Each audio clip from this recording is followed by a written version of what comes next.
Hey everyone, Mungo Dark Matter here, and a new day has dawned, and I've got a package here. Here it is right here. Really the best place to open a package on camera, because there ain't that much room here, is there? Alright, so let me open this package up here, and let us see what's in it. Let's hope it's not too disappointing. We got our trusty Leatherman here.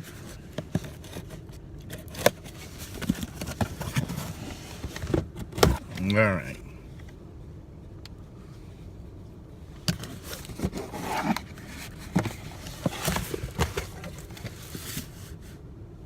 All right, interesting. First thing we've got here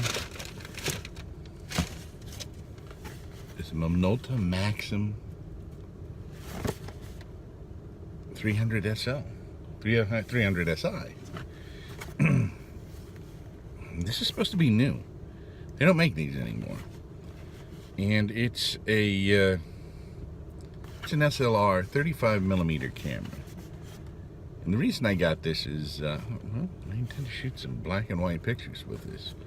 That's a project I'm working on, so I'm actually kind of interested in this, or I'm very interested in it, or I want to have bought it, I guess. All right, here it is right here. Minolta camera. I'm supposed to have a lens with it too. It's very light though. That's a good thing, but it's kind of plastic. I guess it's all, I don't think it's 100% plastic, but there's a lot of plastic parts on this thing.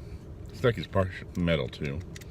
It's got the contacts in here. If you look right up here, these contacts, these metal contacts are to read the I think it's the DX, it's called the DX code or something. It's on 35mm cartridges. They put that in the 80s, and really what that's supposed to do is their coatings on the cartridges to tell it how to set the camera automatically so it's the right ASA, which is the sensitivity of the film. We got something else here. Take my Leatherman back out here. I got you. It's got a. That's interesting. It has. I thought this was part of the lens here. It's actually a lens hood there. I probably need a UV filter for this.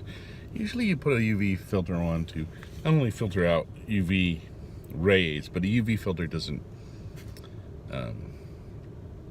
It's clear, so it doesn't increase the exposure or anything, and it protects the lens. What millimeter lens is this? It's 49mm lens or filter. This is a 35 to 80mm focal length on this lens. That's pretty cool. Now, so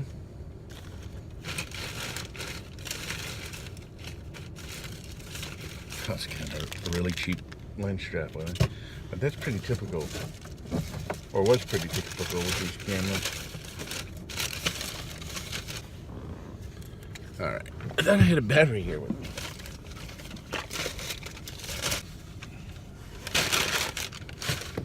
Let me go look over here.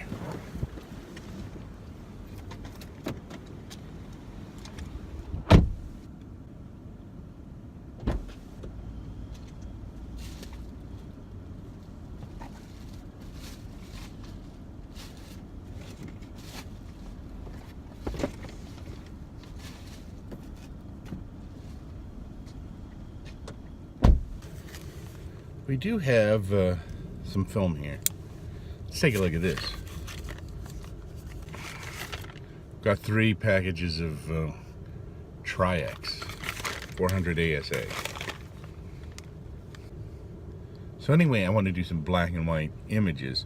I don't necessarily want to print them in black and white. I used to print, I used to develop and process film. I don't want to go through the trouble of processing the film myself. I could do that very easily. It's not very hard to do that in your house at all. You just need a film, what they call it, a developing tank. You put the film in there and you need to mix up the chemistry. It's just I want the feel of a 35 millimeter film camera. When I'm shooting, I want the kind of the grain there.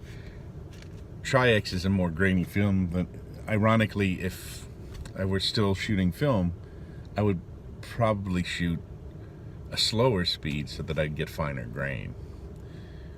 So at the time I was shooting film, I was always trying to get finer and finer grain. Now I'm more interested in more grain. Now I can do an effect with a filter using Photoshop to make it look like grainy black and white film, but I want to take the real thing. And I'm going to send the film out to a lab when I'm working on these pictures that I'll be doing, and they'll actually post it on a website so I can download it, and then they'll send me the film back. And then we'll see what I do with the actual digital image of the thing, or if I go back to the actual negative. I could do either one. Anyway, that's kind of what I'm working on today. It would be nice to get the battery to this. I guess I didn't take it with. I had so many things to pick up today. I guess I missed taking it with me. All right, I found the battery. It was in the pocket of my coat. Put it there so I wouldn't lose it. Ironic, isn't it? All right, so we've got this battery. It's a 2CR5 battery. It's a lithium battery. Now we got a lot of sunlight in here, don't we? So we're gonna put this in here. Put this in here. Put the lens cap back on it. I like the way the lens hood kind of turns around and stays on the camera. It's kind of a neat way to do it.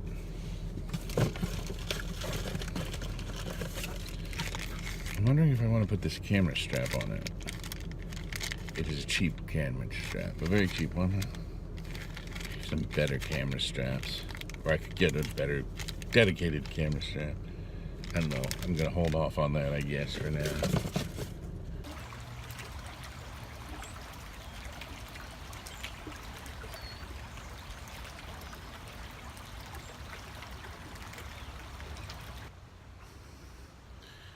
All right, so I tested the camera out, and I'm going to send the film in to see how well the camera works. Because with a film camera, until you shoot a roll and see how it came out, you really don't know if it's exposing correctly, or if there's shutter problems, or a number of problems, even problems with the lens itself. So I'm going to find that out now.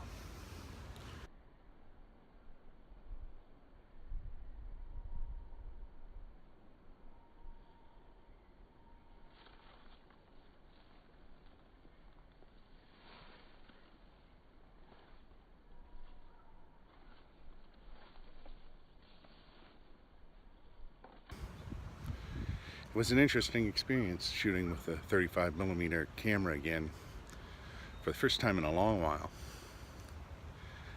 I'm not really used to using autofocus on a 35. I used to manually focus them.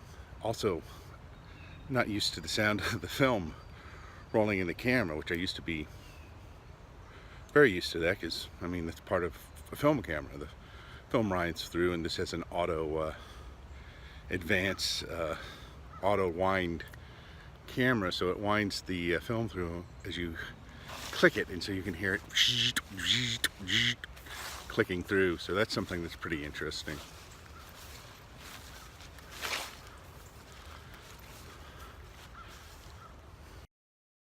Don't forget to like, share, and subscribe.